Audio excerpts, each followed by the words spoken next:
The late afternoon sun reflected off the tall glass windows of the Silver Oak Bistro, bathing the popular Chicago diner in a warm golden light. The low hum of conversations, the clatter of plates, and the soft jazz from the speakers created an illusion of serenity. That illusion shattered in an instant. Amara Johnson, 26, rushed between tables, balancing a tray of coffees and pastries. She had worked at Silver Oak for over 4 years, always arriving early and leaving late. Each shift was a step toward her dream: nursing school and a better life for herself and her younger brother, Malik, who depended on her. It happened in a split second.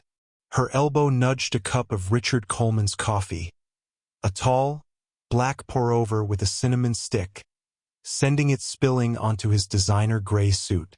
"Did you just spill this on me, you clumsy girl?" Richard barked, slamming the cup down so hard it rattled the counter. His voice cut through the diner like a knife. Amara froze, gripping the tray tighter as coffee dripped onto the counter and pooled around her shoes. "I am so sorry, sir," she stammered, trying to wipe the spill with a napkin.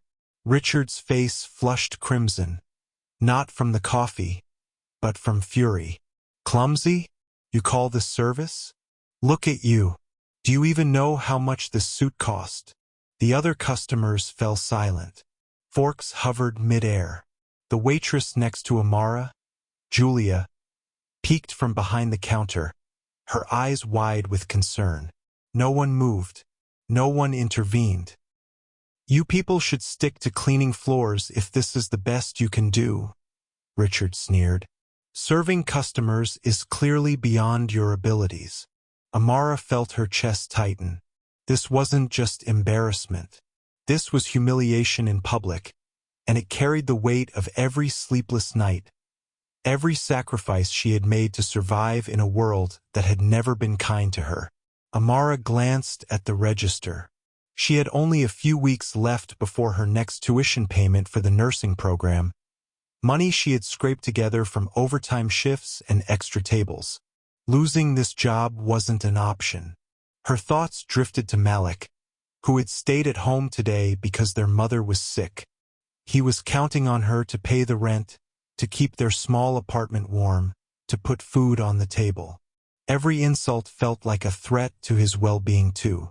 Richard continued his tirade, oblivious to the ripple effect of his words. "Do you know who I am?" he demanded, leaning close. "I own properties all over this city. People like you should know your place. Don't make me ruin your career over spilled coffee." Amara swallowed hard, nodding meekly. She was used to people like him. Over the years, she had learned to survive in a world where privilege was assumed to equal competence and color often determined respect. She wished anyone would stand up for her.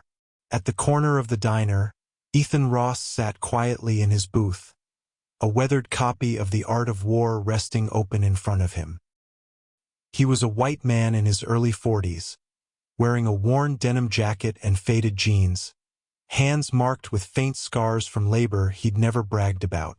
He had been coming to the diner every Friday for months, always ordering black coffee and a turkey club, leaving a generous tip. Staff knew him as Mr. Ross, a man of few words and deliberate movements. Today, however, he wasn't reading.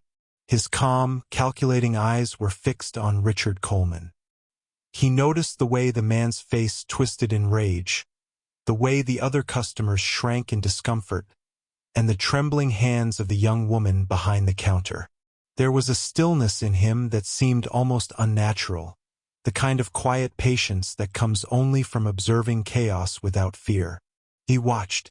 Richard stood abruptly, knocking the chair back. "Maybe I should call the police for public disorder," he shouted, his voice bouncing off the high ceilings. Amara instinctively stepped back. Her palms were slick with sweat, and her heart pounded in her chest.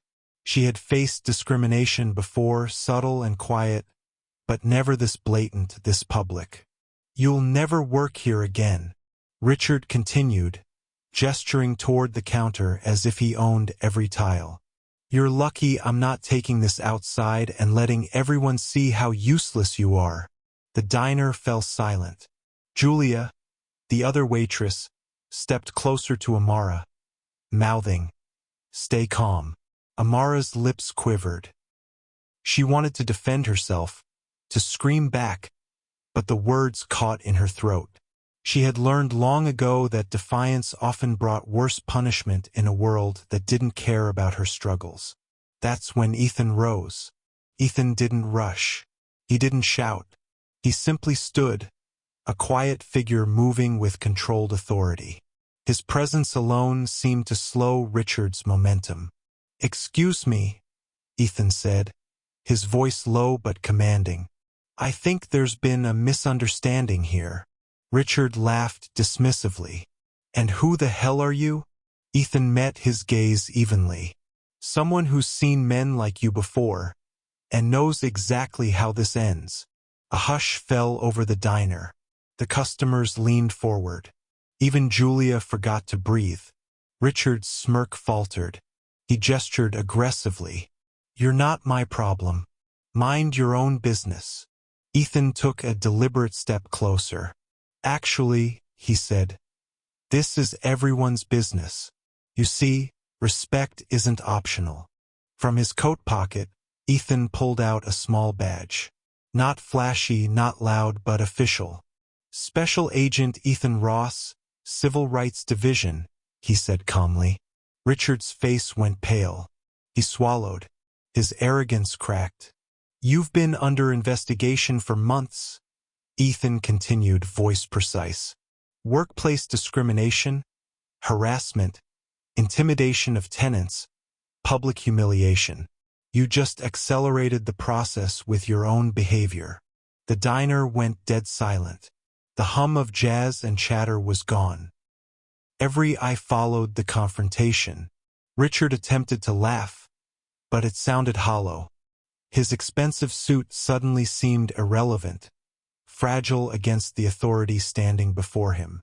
Minutes later, 2 uniformed officers entered, one black, one white. They carried folders and tablets. Amara watched, frozen with disbelief, as Ethan handed over a recorder and tablet to them. "Document everything," he said softly. "Every word, every gesture, every threat." Richard's mouth opened, then closed. "This is ridiculous," he stammered. Ethan shook his head. "You've confused privilege with merit for too long. The people you belittle are not invisible. And today, the law is on their side." Amara felt a warmth bloom in her chest. For the first time in years, someone outside her immediate family had recognized her worth. Richard was escorted out of the diner. Customers whispered, some filming on their phones. The reality was sinking in. The man who had belittled, harassed, and threatened Amara was powerless now. Weeks later, his company faced a federal audit. Labor violations, racial discrimination claims, and financial misconduct were uncovered. He lost contracts, employees, and respect, his privileged life crumbling like sand. Meanwhile, Amara was promoted to shift supervisor. Her keen eye for detail, her calm under pressure, and her dignity had been recognized not by luck, but by the right person noticing when it mattered most. 6 months later, the diner had a new name, the Silver Oak Community Bistro. It wasn't just a place to eat. It was a training hub for young adults from the neighborhood.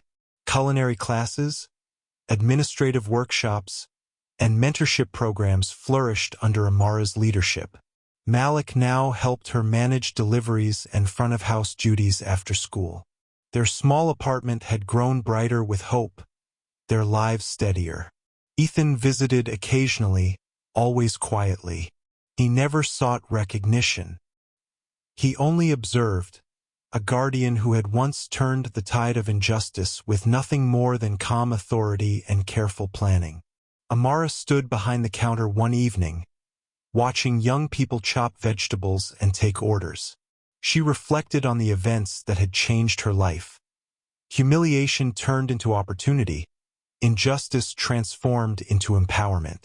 "You see, Malik," she said gently, "people like Richard will never change unless they lose their power. But when they do, it's the people who were strong all along who rise." Malik smiled. "So, it's not about revenge?"